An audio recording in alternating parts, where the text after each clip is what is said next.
Assalamualaikum, hai semuanya. Di video kali ini, aku mau jawab pertanyaan kalian tentang persyaratan masuk ke Bali dan sekaligus mau ngasih tips buat kalian yang mau melakukan rapid test biar enggak kemahalan biayanya. Atau bahkan kalian bisa dapat gratis rapid test dengan mengikuti langkah-langkah di videoku ini. Tonton terus videonya sampai habis ya guys. Karena di keseluruhan video ini ada info penting buat kalian yang mau ke Bali lewat pelabuhan Ketapang.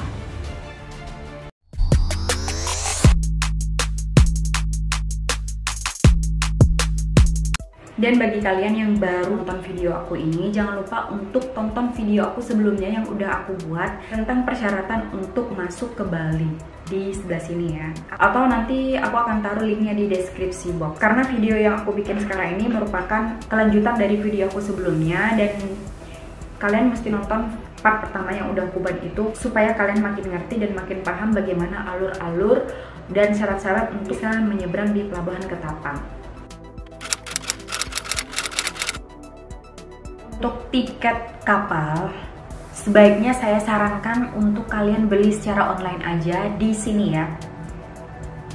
Beli online aja di situ, kalian klik aja, lalu kalian ikuti langkah-langkahnya. Atau jika kalian tidak mau membeli secara online di website ini, kalian bisa nanti tanya ke petugas setelah kalian mendapatkan stempel. Kalian bisa tanya, Pak, di mana tempat atau loket untuk pembelian tiket secara online gitu. Nanti kalian akan dikasih tahu sama petugasnya, diarahin tempat-tempatnya karena di sana udah disediain konter-konter untuk pembelian tiket secara online. Karena baru 1 hari yang lalu, staf aku baru aja balik dan dia ternyata disuruh beli secara online. Padahal waktu itu kan waktu aku balik sini tanggal 2 Juni, itu kartu masih bisa dipakai guys. Tapi per kemarin ternyata dia disuruh beli online, kartunya udah nggak bisa dipakai lagi gitu. Jadi sebaiknya kalian beli aja secara online, oke? Jadi di video sebelumnya udah pernah aku sebutin 4 persyaratan supaya kalian bisa menyeberang ke pelabuhan Ketapang untuk masuk Bali. Yang pertama yaitu rapid test, yang asli rapid test bukan tes kesehatan ya.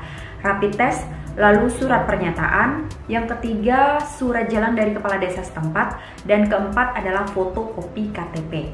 Jika persyaratan ini udah lengkap semua, udah kalian lengkapin semua dari rumah, nanti kalian setelah sampai di Banyuwangi, kalian masuk ke terminal dulu. Jadi semua pengecekan dokumen, data, dan lain-lain itu dilakukan di terminal ya, bukan di pelabuhan. Jadi kalian mesti masuk ke terminal dulu, dicek semuanya di sana. Setelah data-data kalian komplit, nanti surat rapid test kalian akan mendapatkan stempel. Nah, setelah itulah baru kalian masuk selanjutnya ke pelabuhan. Bagi kalian yang mau melakukan rapid test, kalian jangan asal datang ke rumah sakit yang menyediakan rapid test itu. Karena apa?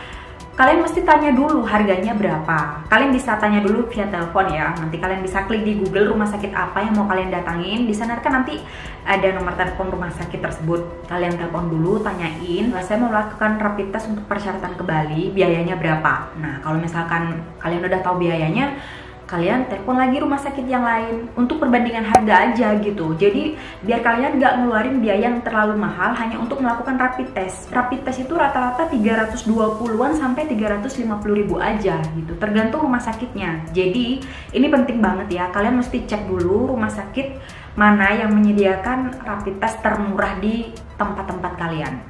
Kalau misalkan di tempat kalian atau di lokasi tempat kalian tinggal itu tidak ada yang harganya 300-an, kalian langsung aja ke Banyuwangi. Jadi kalian tinggal nyiapin persyaratannya yang 3 tadi, surat pernyataan sama surat dari kepala desa sama fotokopi KTP. Untuk rapid testnya kalian rapid test aja di Banyuwangi. Nanti aku akan taruh deh di deskripsi box aku akan tulis rumah sakit yang buka selama 24 jam di Banyuwangi.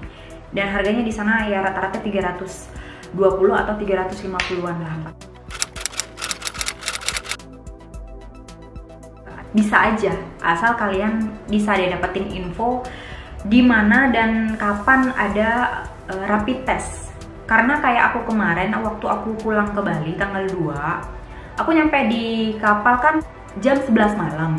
Ternyata tanggal 2 Juni ini ada rapid test gratis di pelabuhan. Yang adain itu Lapindo 3. Jadi Lapindo 3 ini menyebar sebanyak 50.000 rapid test gratis yang disebar di daerah Jawa Timur. Salah satunya tanggal 2 Juni kemarin di pelabuhan. Tapi sayangnya karena aku nggak tahu informasi itu, jadi aku cuma bisa lihat aja gitu. Oh ternyata ada rapid test gratis. Dan kalian juga harus sering-sering cari informasi kapan dan di mana diadakannya rapid test gratis ya.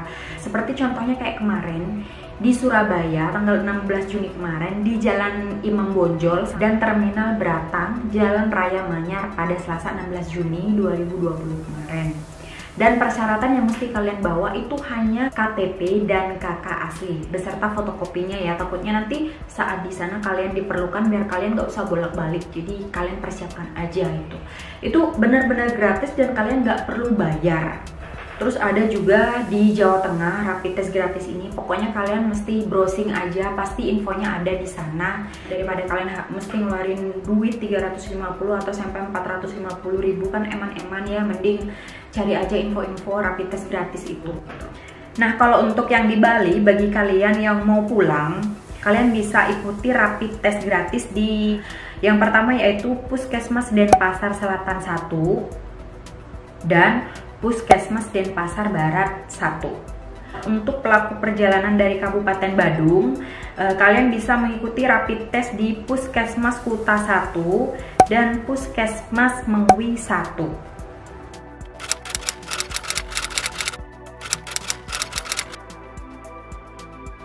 Jika kalian bepergian satu mobil atau satu keluarga, itu kalian harus semuanya bikin rapid test ya.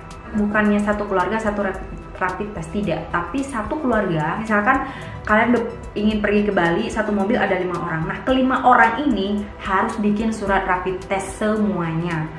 Karena nanti kelima orang ini akan mendapatkan stempel masing-masing dan nanti akan ditanyakan di petugas Gilimanuk setelah kalian turun dari kapal. Jadi setelah kalian turun dari kapal akan ada pemeriksaan lagi, lebih detail lagi, bahkan petugas itu sampai akan melihat ke dalam mobil kalian seperti ini.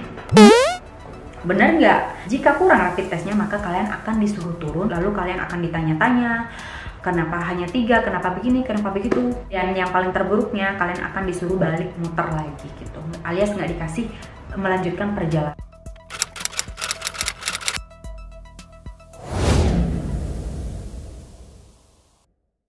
Kalian yang mau pulang ke Jawa, persyaratannya yaitu surat jalan dari kepala desa setempat dan rapid test. Nah, jika keperluan kalian pulang ini untuk mengurus pekerjaan atau dapat utusan dari PT atau CV kalian, kalian harus mengurus yang namanya surat pengantar. Jadi, nanti ketika kalian mengurus rapid test, jika kalian membawa surat pengantar dari CV atau PT kalian tempat bekerja, kalian akan dikasih jangka waktu 10 hari untuk masa aktif rapid test ini.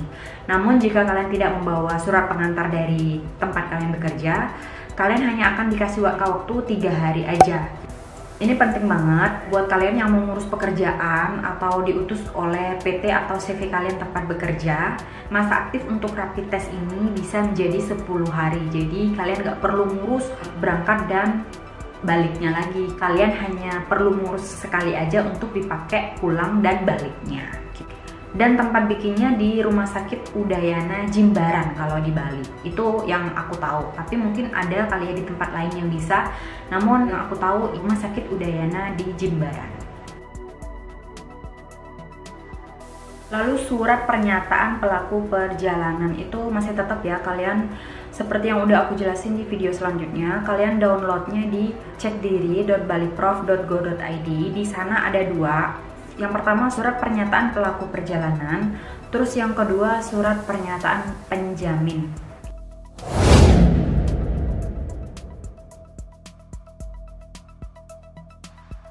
Seperti yang udah aku jelasin sebelumnya, kalau surat pernyataan itu, nah ini dia surat pernyataannya. Jadi surat pernyataan ini kalian isi khusus bagi kalian yang sedang melakukan perjalanan. Di sini bertuliskan yang bertanda tangan di bawah ini, tulis aja nama kalian, alamat, jenis kelamin, pekerjaan, dan semuanya ini sesuai KTP ya. Tulis aja pakai pulpen di sini.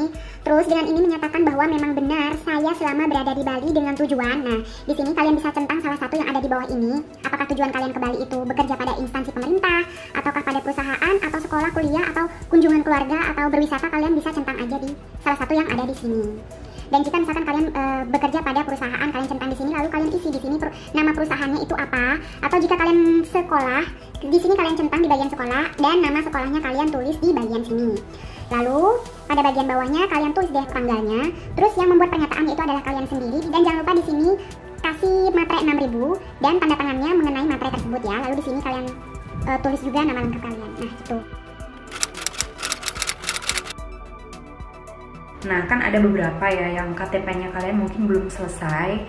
Di situ kan kalian mendapatkan kertas tuh yang isinya di sana ada nama, ada alamat, ada NIK-nya, ada NIK-nya. Kertas itu adalah fungsinya sama dengan KTP asli, hanya karena KTP kalian belum terbit yang asli, jadi itu adalah sebagai pengganti KTP-nya sementara. Jadi kalian fotokopi aja itu sama kok. Fungsinya dengan KTP itu sama.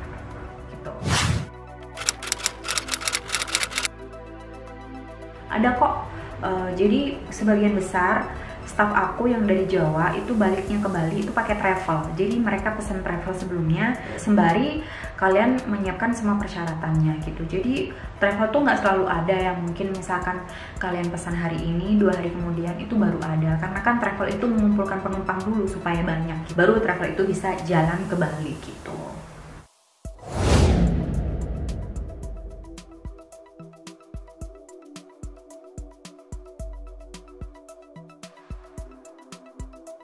Oke, sampai di sini aja dulu penjelasan aku. Bagi kalian yang merasa kalau videoku ini bermanfaat buat kalian, jangan lupa untuk di-like dan juga di-share ke semua sosial media kalian supaya teman-teman kita yang lain juga bisa mempersiapkan semuanya dari awal dan sudah mempersiapkan segala persyaratannya dari rumah. Dan jangan lupa untuk di-subscribe ke channelku supaya nantinya aku lebih semangat dan lebih giat untuk membuat konten yang lebih informatif dan penting bagi kalian semua. Oke, terima kasih banget yang udah nonton dan sampai jumpa.